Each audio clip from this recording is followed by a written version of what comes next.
Alors j'ai maintenant le plaisir d'appeler sur scène le président de France Chimie, Frédéric Gaucher. Merci de l'applaudir.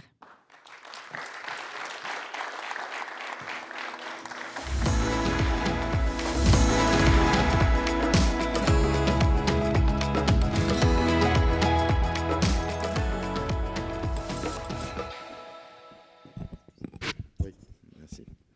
C'est à vous ça aussi.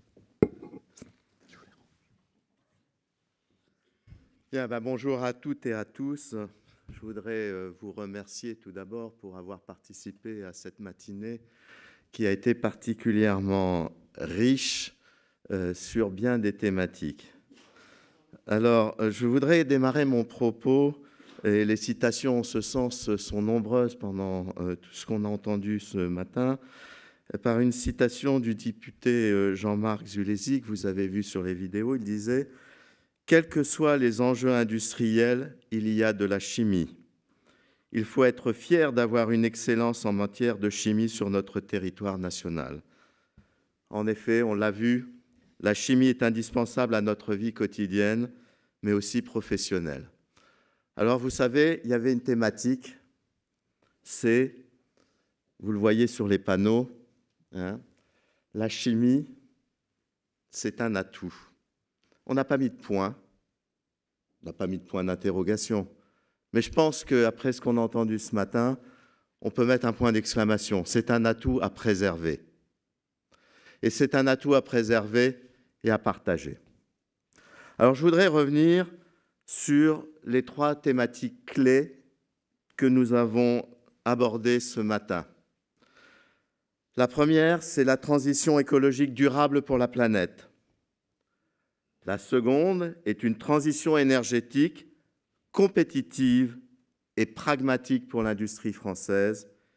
Et enfin, une réindustrialisation du territoire pour la souveraineté de la France et de l'Union européenne, avec manifestement un rôle clé dévolu à la chimie. Alors, je voudrais encore une fois, sur la transition écologique, montrer que l'histoire parle pour nous, pour notre industrie de la chimie. Je vous rappelle que depuis 1990, nous avons baissé nos émissions de gaz à effet de serre de 65%.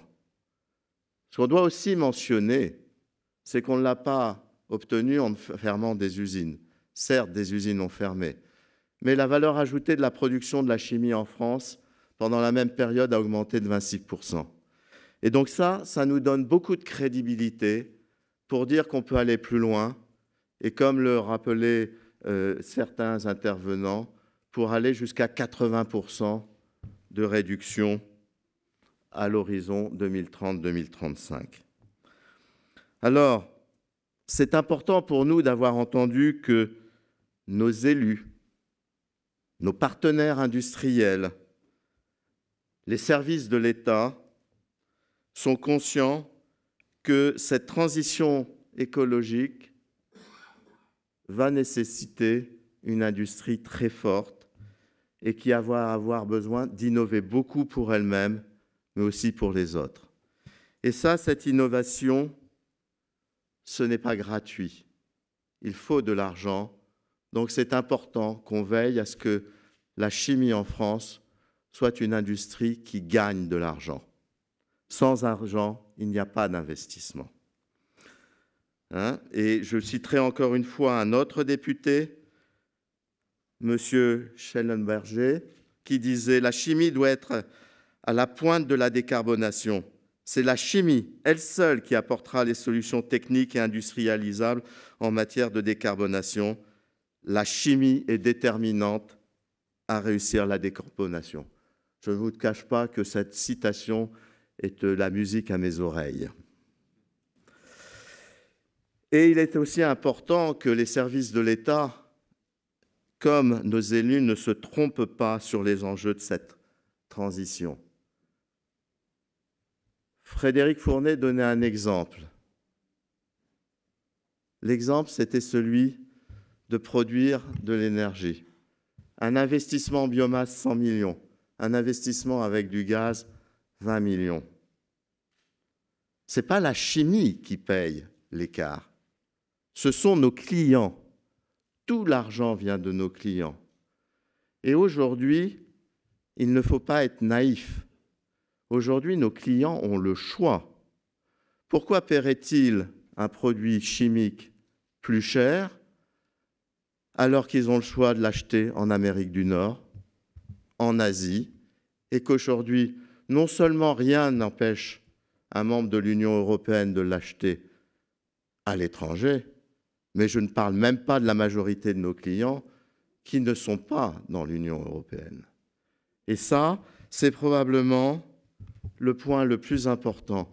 Et il y a un chiffre qui n'a pas été cité ce matin et que je voudrais citer, c'est que nous avons bien vu les objectifs de la planification écologique, mais aujourd'hui, de par notre consommation importée, la moitié de nos émissions de gaz à effet de serre viennent de ce que nous achetons en dehors de l'Europe. Et ça, si nous continuons à considérer que l'industrie française en général et la chimie en particulier, à travers les mécanismes de taxes, de contraintes diverses et variées et la variable d'ajustement du budget de l'État français, nous allons continuer à accroître notre empreinte carbone. Et donc cela m'amène à parler de la transition énergétique. Je voudrais mettre en avant 2 points, puisque rien n'est encore figé et que nous devons encore en débattre. Le premier, c'est que nos industriels, et surtout nos PMI et nos ETI, ont besoin d'une tarification d'électricité simple, lisible et prévisible. Nos patrons industriels, nos patrons d'entreprise ne sont pas des agrégés de mathématiques. Et aujourd'hui, je défie qui que ce soit dans cette salle, à part Luc qui a fait un brillant exposé, d'expliquer comment marche la tarification qui devrait être mise en place. Et pourtant, on a applaudi des 2 mains la déclaration de M. Bruno Le Maire le 14 novembre dernier, parce qu'il a dit que son objectif était d'amener la France à faire partie des États qui seront indépendants en matière de production électrique à un coût attractif, car ils seront les grands vainqueurs de l'économie mondiale du XXIe siècle. Les entreprises industrielles ont besoin d'un prix d'électricité compétitif, car c'est vital pour leur survie. On ne peut qu'applaudir cette déclaration. Mais aujourd'hui, et la discussion de la seconde table ronde l'a rappelé, la première, pardon, aujourd'hui, globalement, on paye notre électricité 2 fois plus cher qu'avant la crise du Covid. Et ça, c'est le tapis rouge qui est déroulé à nos concurrents asiatiques et nord-américains. Et je tiens à rappeler que ce mécanisme très pervers d'une énergie très chère, c'est une désindustrialisation à petit feu, à bas bruit, qu'on ne remarquera pas tout de suite et sur lequel je veux attirer votre attention. C'est mon rôle en tant que président de France Chimie de signaler le danger et ce danger est double parce que non seulement on va perdre des emplois à forte valeur ajoutée, mais également on va tout simplement louper la décarbonation. Alors sur la réindustrialisation, je salue Monsieur le ministre, merci de nous rejoindre. Vous arrivez au bon moment. Tout ce qui était désagréable était dit. Sur la réindustrialisation, je voudrais vous dire que le député Kasbarian a rappelé la chimie contient un nombre d'industries stratégiques pour notre pays parce que ce sont des composants qui sont nécessaires pour tout le reste de l'industrie, pour les consommateurs aussi, qui sont stratégiques pour la souveraineté, l'indépendance de notre pays. Et là aussi, je voudrais revenir sur 2 points. C'est que, bien sûr, il est très important d'attirer les projets emblématiques pour qu'ils choisissent la France pour faire leurs investissements.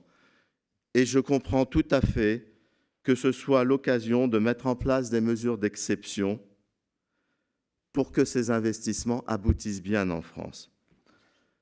Mais comme l'ont rappelé dans la vidéo les députés Gruet ou Rodwell à la table ronde, c'est tout l'ensemble des acteurs existants de la chimie en France qui ont besoin de ces mesures d'exception, de simplification, d'efficacité pour qu'ils puissent continuer à investir sur notre territoire. C'est toujours plus facile d'étendre un atelier industriel que d'en créer un nouveau, et ne perdons pas ça de vue. La France fait beaucoup pour aider, mais il reste quand même cette bureaucratie infernale qui rend l'exécution de nos projets très compliquée. Et là-dessus, nous apprécions d'entendre que des élus, les services de l'État, des collectivités ont envie que ça change, et je souhaite qu'ils réussissent. Je voudrais conclure le propos par quelque chose de très fondamental que je voudrais partager avec vous. C'est que l'industrie de la chimie est un double écosystème. On va parler d'écosystème. La chimie est aussi un écosystème qui est composé de PMI et de grands groupes, mais aussi de ce qu'on appelle une industrie amont qui fait les briques de départ et une industrie aval qui fait les molécules à forte valeur ajoutée à partir de ces briques. Et aucun de ces organismes qui composent cet écosystème de la chimie ne peut vivre sans les autres. Donc nous avons besoin d'une législation et d'une politique industrielle qui maintiennent cette diversité pour consolider les bases industrielles aujourd'hui et conduire à la souveraineté. Aujourd'hui, nous avons besoin de cette biodiversité de la chimie. Je dirais plus justement de cette chimiodiversité. Pourquoi? Parce que sans arrêt, des problèmes nouveaux arrivent, auxquels la chimie doit apporter des solutions. Et quand vous regardez ce qui est les challenges que nous remportons aujourd'hui sur la chimie de l'énergie, sur la chimie du recyclage, c'est cette chimiodiversité qui demain permettra d'avoir les réponses. Et il nous faut donner les moyens et le temps pour arriver à faire cela avec beaucoup de visibilité et beaucoup d'énergie décarbonée, compétitive, Monsieur le ministre, aussi chère en Chine qu'en Europe. Merci beaucoup et je vous cède la parole. Merci, Monsieur le Président.